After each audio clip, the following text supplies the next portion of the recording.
Fala galera, ligado aqui no canal do VSR, chegando para mais um vídeo. O tema do vídeo agora, Napoli campeão italiano. Vamos falar sobre isso. Antes, aquele ritual de sempre de você deixar o like, se inscrever no canal, copiar o link do vídeo, espalhar nos seus grupos de WhatsApp, Telegram. Tudo isso é de graça para você e me ajuda demais. Rapaz, tô aqui para gravar um vídeo que... Aliás, eu já devia ter falado no Napoli aqui no canal antes, tá? Acabei não falando e aí depois passou... Aí veio Champions, veio eliminação de Champions, eu acabei perdendo o timing de falar, mas felizmente, pensando do ponto de vista de merecimento, o Napoli foi campeão italiano e eu estou aqui para gravar o vídeo. Napoli, depois de 33 anos, no topo do futebol italiano. E é um título muito representativo, muito legal da gente ver, né? Porque, de fato, ganhou o melhor time, ganhou o melhor futebol, talvez ganhou o futebol que mais tenha encantado no todo da temporada europeia, né? Um time que nasceu muito bem desde o início, comandado de forma brilhante pelo Luciano Spalletti, que durante muito tempo na primeira, no 2000 ali até 2010, 2011, por ali, 2007, 2008, 2011, ele bateu muito na trave, né, com a Roma e tudo, fez grandes times que acabaram não sendo campeão, e agora o Luciano Spalletti faz um grande time que bate campeão italiano, quebrando o jejum do trio, né, do trio de Inter, Milan e Juventus.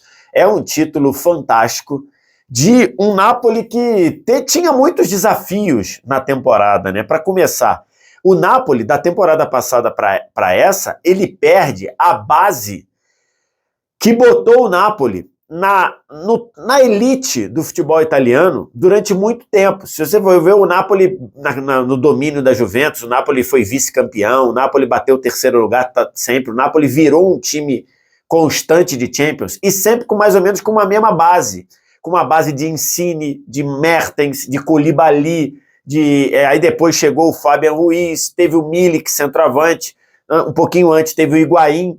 Então assim, e desses jogadores, o Napoli na janela perdeu Insigne, Mertens, Koulibaly, Fabian Ruiz, que foi lá atrapalhar o PSG, e Milik. Todos esses saíram na janela.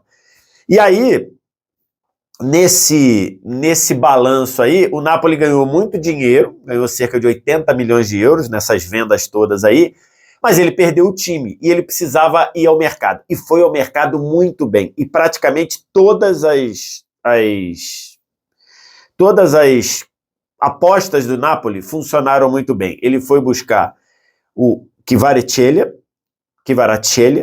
que jogou muito bem, foi o destaque, um dos melhores jogadores do campeonato, o Anguissa, o Kim, o zagueiro coreano, trouxe alguns de empréstimos também, o Ndombele, o Raspadori e o Gil Simeone, que foram muito importantes na campanha.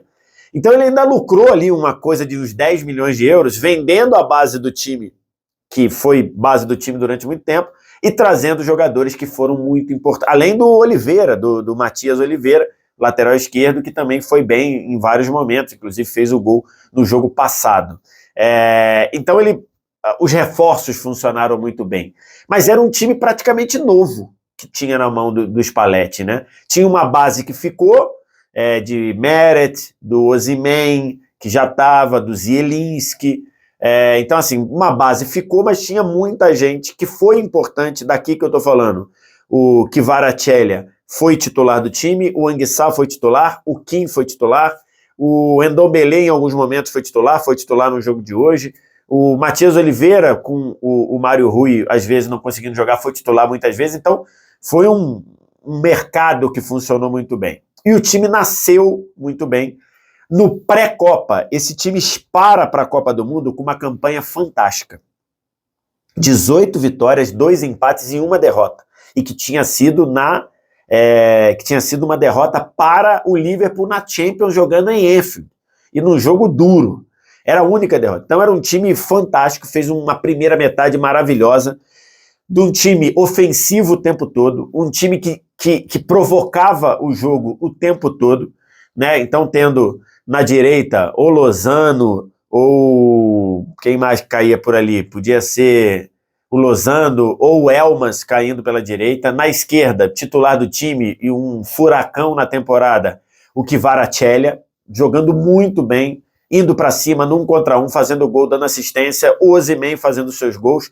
Um meio que funcionou muito bem com o Lobotka, sendo o cara do primeiro passe, encorpando fisicamente, mas com qualidade para sair. Aí do lado dele jogando o Anguissa, o cara do vai e vem, e também o Zielinski, que jogou muito bem, especialmente nessa primeira metade. Então o time nasceu muito bem, parou para a Copa do Mundo, liderando o campeonato italiano, que todo mundo estava mal, Juventus começou muito mal, o Milan campeão começou péssimo, a Inter você achava que não ia dar nada na temporada pelo nível de atuações, a Roma do Mourinho muito instável, e o Napoli atropelou. Isso daí chegou a Copa do Mundo, e o Napoli volta da Copa do Mundo perdendo para a Inter de Milão no jogo do San Siro por 1-0, a primeira derrota do Napoli no italiano, e ele perderia mais 2 vezes, perdeu para a Lazio em casa e depois para o Milan em casa tomando uma goleada. Mas, no geral, o Napoli, depois dessa derrota para a Inter de Milão, ele encaixa em 8 vitórias seguidas e volta a recuperar o bom momento.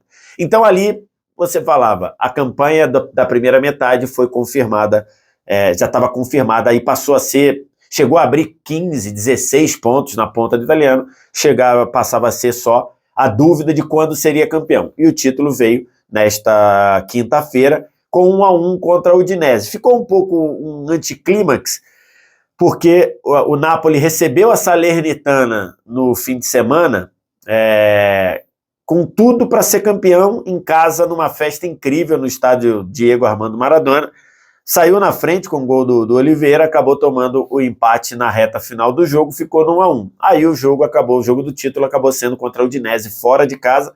O Napoli não jogou bem no primeiro tempo, parecia muito tenso, tomou 1-0 no meio do primeiro tempo, mas depois o Osimhen, o artilheiro, o cara responsável pelos gols, empatou o jogo e começou a festa. Como eu falei, é muito significativo esse título, né? O Napoli é um clube do sul da Itália e tem todas as questões sociais que se colocam entre o norte e o sul da Itália, com o sul da Itália muitas vezes sendo discriminado, tendo menos oportunidades, é um fato, tendo menos dinheiro. Então, para os times do sul da Itália, sempre aquela sensação de ser mais difícil, de ser mais recompensador, e esse título mostra isso, né? Uma festa inacreditável nas ruas de Nápoles, uma festa inacreditável nos céus de Nápoles, no céu de Nápoles, muitos fogos, então assim, uma coisa sensacional. E aí a gente tem que lembrar do Maradona, né? Que depois que faleceu, depois que morreu, viu a Argentina ser campeã do mundo no Catar, e logo na sequência do título da Argentina, viu o Napoli dele. O Napoli que ele ajudou a colocar no mapa do futebol mundial, naquele time fantástico, bicampeão italiano dos anos 80, no final dos anos 80, e também campeão da Copa da UEFA, que hoje é a Europa League, o Maradona abençoando do céu, ou de qualquer outro lugar que ele esteja, abençoando o título do Napoli. Muito significativo, né? Você tem muita gente para falar desse título. Já falei aqui do Lobotka, que um cara de frente de área espetacular, jogando muito bem. Você teve o Zielinski, que fez em vários momentos ali o papel do meia espetacular. O Lozano foi bem em alguns momentos. Quem mais? O Anguissa fez um papel muito bom de ser o volante da intensidade de ir e voltar, muito bem. Mas claro que os grandes nomes são o Kvaratskhelia, esse fenômeno que apareceu, que o Napoli comprou por 10 milhões de euros e hoje vale, sei lá, o sextuplo ou sétuplo disso. E, claro, o Osimhen, o artilheiro, o cara que apareceu nos momentos de empurrar a bola, de fazer gol, não só empurrando bola, mas trabalhando muito bem também, a ponto de hoje estar para ser cotado, para ser vendido por 100, 120, 150 milhões de euros, que é o que o Napoli pede. A gente sabe que é muito difícil tirar jogador do Napoli. Então, é uma conquista fantástica, ganhou o melhor time.